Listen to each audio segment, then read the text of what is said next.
Good evening and welcome to State of Business on Art Television. I'm Tamiru Nimsat. Let's have a look at the headlines. Sri Lanka takes another major step towards cashless transactions. Increased connectivity is a must in the Indian Ocean region, President says.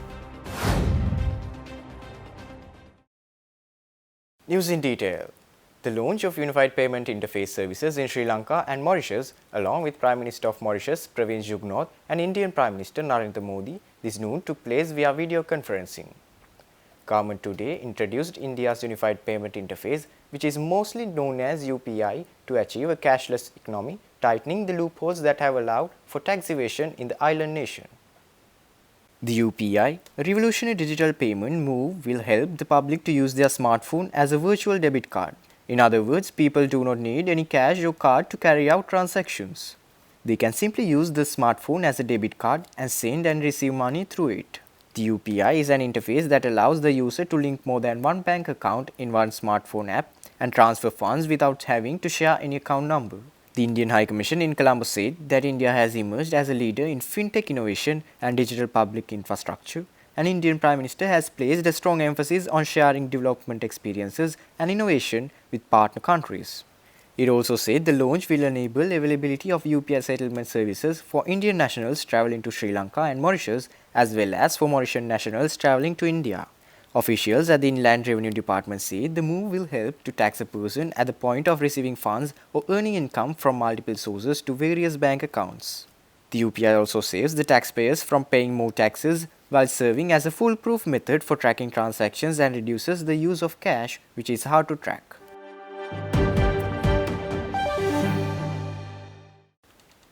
President Ranil Wickremesinghe visited Perth, Australia to attend the 7th Indian Ocean Conference recently. The conference, organised by the India Foundation and the Australian government, focuses on fostering stability and sustainability in the Indian Ocean region. During his visit, President Wickremesinghe met with Premier Roger Cook of Western Australia to discuss renewable energy initiatives, agricultural development and closer ties between Sri Lanka and Perth.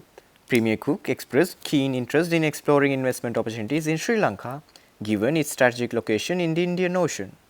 President Wickremesinghe extended an invitation for Premier Cook to visit Sri Lanka and witness firsthand the country's progress and potential. President Ranil Wickremesinghe also convened with members of Sri Lanka's diaspora community in Perth. The President further attended a meeting with the Foreign Minister of India, Dr. S. Jaishankar, during his short stay in Perth. President Wickremesinghe went on to deliver the keynote address at the 7th Indian Ocean Conference, sharing Sri Lanka's perspectives on enhancing stability in the Indian Ocean. Delivering the keynote address at the Indian Ocean Conference, President Ranil Wickremesinghe emphasized the importance of increased connectivity within the Indian Ocean in order to accommodate the projected GDP increase in the region. India's two new connectivity initiatives are welcome.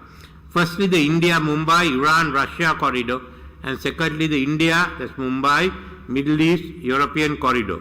Similarly, there are connectivity initiatives taking place in the Bay of Bengal. Work has already commenced on the Kunming corridor, giving access to Western China.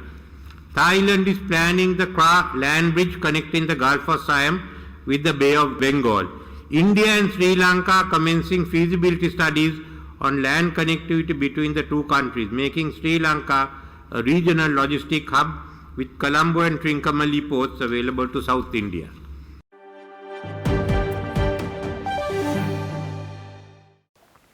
Stay tuned.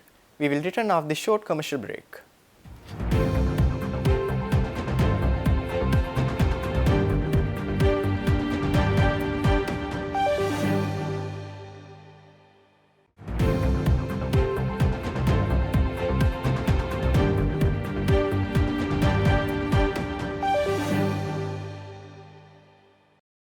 Welcome back after the break.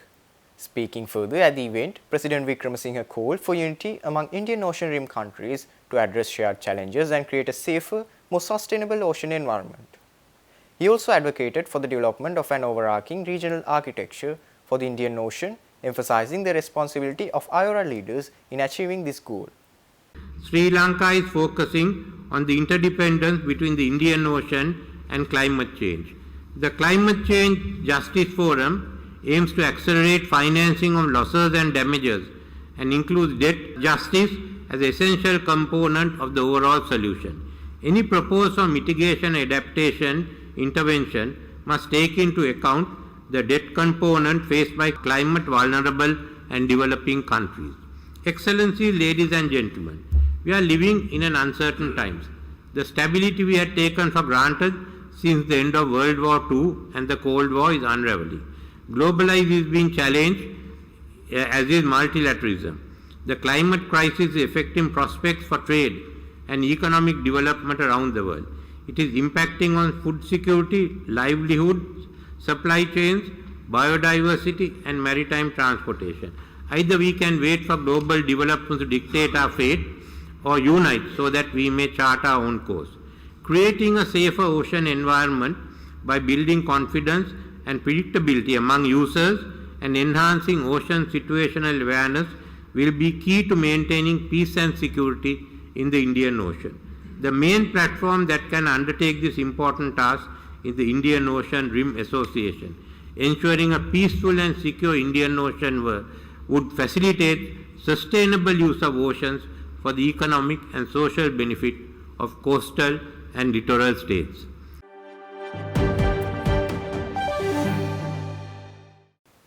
The Ceylon Chamber of Commerce launched its 9th edition of the Annual Outlook Report for 2024 recently.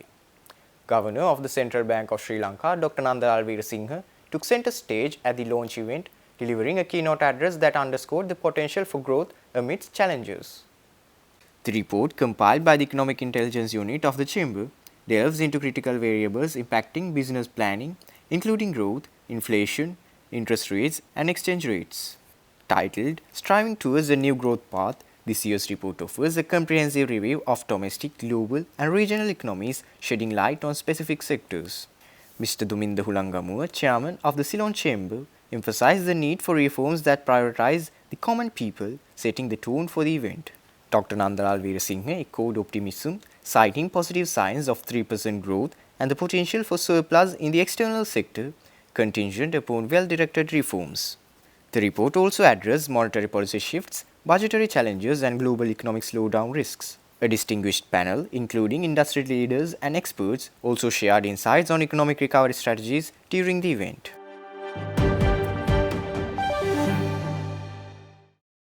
Power and Energy Minister Kanchana Wijesekara challenged assertions made by the Verity Research Institute regarding Sri Lanka's electricity tariffs, dismissing claims that the nation has the highest rates in South Asia. The minister made this statement at a media briefing held in Colombo yesterday. Minister Wijesekara vehemently disagreed with the findings of the report, citing discrepancies in the data and suggesting potential biases in the research process. He vowed to escalate the matter for further investigation, alleging possible political motivations behind the report's release. Minister Wijesekara acknowledged the high costs associated with fuel run facilities, attributing the elevated tariffs to operational challenges and project delays. He outlined plans to transition to renewable and LNG-based power plants to mitigate reliance on costly energy sources and drive down electricity expenses for consumers. Minister Wijesekara discussed plans for digitizing payment systems and streamlining the workforce in the electricity sector. He also revealed ongoing negotiations with India to secure a supply of LNG, signaling a shift towards cleaner and more sustainable energy alternatives. Minister Wijesekara unveiled upcoming initiatives aimed at bolstering Sri Lanka's power generation capacity and promoting economic growth through energy sector development. He emphasized the importance of legislative reforms to modernize the regulatory framework and attract international investors for oil and gas exploration projects.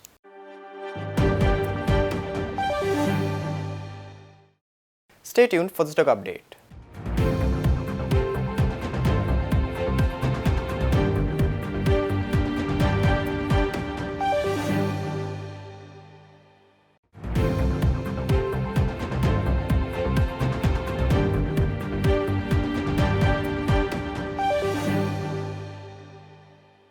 Trading at Colombo Stock Exchange ended on positive notes today.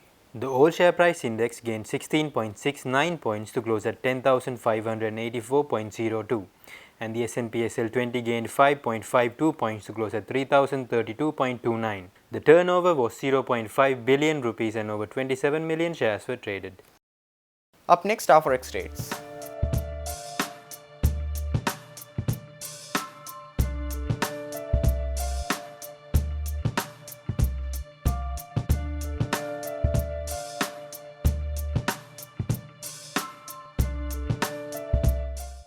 That's all our news for today. For this and more, subscribe to our channel on YouTube and follow us on Facebook.